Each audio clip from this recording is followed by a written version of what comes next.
Not stopping at Kursk, Ukraine declares possibility of attacking any place within Russia.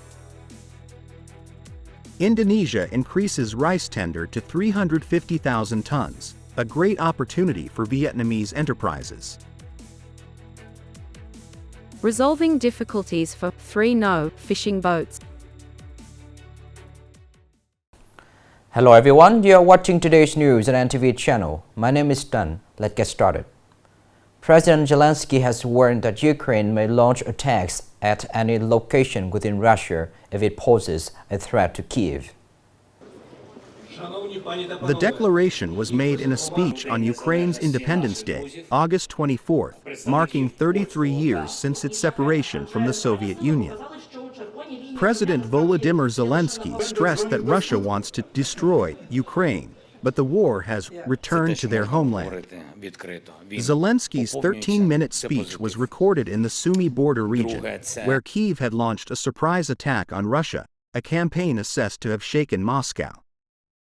Zelensky also announced that Ukrainian forces have successfully tested a new type of drone. Earlier, in a press conference in Kyiv on August 24th, Zelensky said, "I have a very positive assessment of the ongoing campaign on the Kursk front.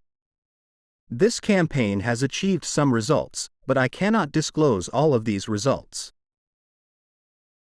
On August 23rd, the Director General of the World Health Organization urged for global collective action to manage the recent monkeypox outbreak, stating that the response plan will need at least $135 million over the next 6 months. The WHO Director General, Mr. Tedros Adhanom Ghebreyesus, affirmed that the world can control and prevent this new monkeypox outbreak. However, effective response requires comprehensive action and international coordination. In a related development, WHO said its partners such as the Vaccine Alliance, Gavi, and the United Nations Children's Fund, UNICEF, may start procuring MPOX vaccines before the WHO issues an emergency use authorization. This is aimed at accelerating vaccine delivery to Africa, which is currently grappling with an outbreak of the disease. Earlier this month, WHO requested vaccine manufacturers to submit data to expedite the emergency approval process by mid-September. The National Logistic Agency of Indonesia has recently opened a tender to buy an additional 350,000 tons of 5% broken white rice with potential supplies including Vietnam, Pakistan and Thailand. This presents a significant opportunities for Vietnamese businesses. According to the Indonesian National Logistics Agency, BULOG, the country is increasing its rice imports in August 2024 to a volume of up to 350,000 tons, the highest ever. Indonesia is requesting 5% broken white rice produced in 2024, with priority supply sources from Vietnam, Thailand, Cambodia, Myanmar, and Pakistan. This is an important opportunity for rice exporters, especially from Vietnam, amid the volatile international rice market. It is reported that this year, Indonesia has tendered to purchase over 2.5 million tons of rice. In the most recent tender in July to buy 320,000 tons of rice, 7 out of 12 tenders were won by Vietnamese enterprises, totaling 185,000 tons. This indicates that Vietnamese rice still maintains strong competitiveness compared to other supply sources. Coming up next are some updated news. The international organization Skytrax has just announced the results of the ranking of airports around the world in 2024. In this list, Vietnam has 2 airports recognized as Noi Bai International Airport and Da Nang International Airport. Specifically, Noi Bai International Airport has officially been included in the top 100 best airports in the world for the 6th time.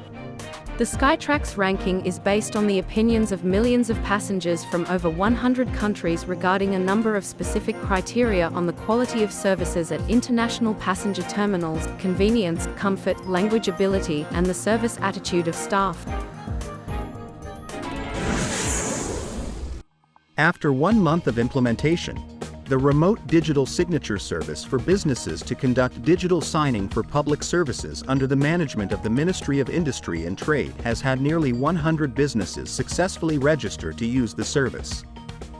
Remote digital signatures are also known by various other names such as online digital signatures without USB tokens, mobile digital signatures, etc. This is one of the steps forward in the digitalization of the economy, bringing convenience to transactions. With over 50,000 businesses currently declaring public services with the Ministry of Industry and Trade, the remote digital signature solution will contribute to supporting businesses to perform better, faster, and more effectively in signing and submitting online documents. For the first time, the city of Halong organized a sailing, paramotor, and jet ski festival on Halong Bay titled Conquer the Waves of Halong 2024. This is the first activity in the 31 festivals and events of the Halong Festival City project. Over 50 vessels, sailboats, hydrofoils, jet skis and a paramotor, along with more than 50 professional athletes from various clubs in and outside the province, stirred up Halong Bay with their beautiful coordinated performances.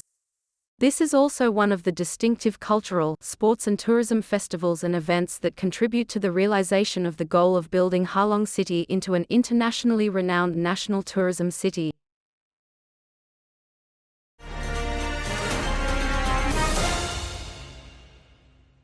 Strict management of the fishing fleet is one of the key recommendations from the EU Commission regarding the removal of IUU yellow card. In Nghệ An province, managing fishing vessels under 12 meters has been challenging as many boats remain undocumented, unverified, or lack fishing permits. The local authorities are currently working to address these issues gradually to improve the management of this fleet. To control the fishing fleet and effectively implement the recommendations of the European Commission (EC) on combating illegal fishing, local authorities in Nghệ An are currently rigorously inspecting and monitoring the 3 NOS fishing boats, especially those between 6 to 12 meters in length. However, in the past, due to lack of supervision and the absence of punitive measures, the situation was that Nghệ An fishermen's boats were transferred quite arbitrarily, with complex origins.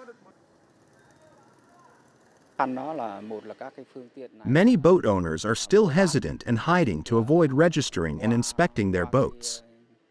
The local government has to go to each household, knock on every boat owner's door to make a list and bring these 3 NO fishing boats under management. According to the review and survey, Nghệ An has announced the existence of 459 3 NO fishing boats.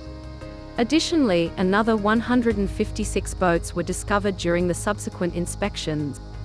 According to Circular Number 06/2024 of the Ministry of Agriculture and Rural Development, even if the boats have changed ownership multiple times, as long as the current owner declares the identity of the most recent previous owner who transferred the boat to them, along with the boat's structural information, the boats can be assessed and granted permits in the current owner's name without having to pay any fees. This is aimed at facilitating the process for these 3 NO fishing boats to meet the operating requirements under the 2017 Fisheries Law.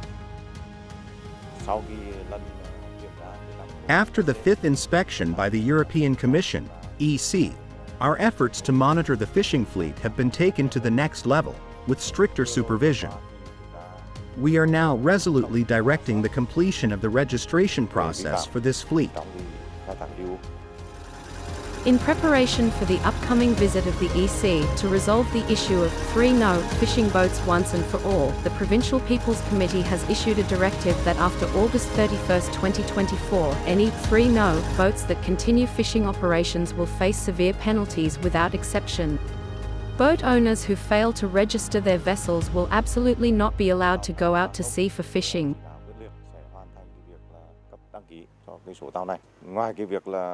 Tuyên truyền, hướng dẫn và tiến tới là chúng tôi cũng sẽ phải có những cái biện pháp mạnh và xử phạt.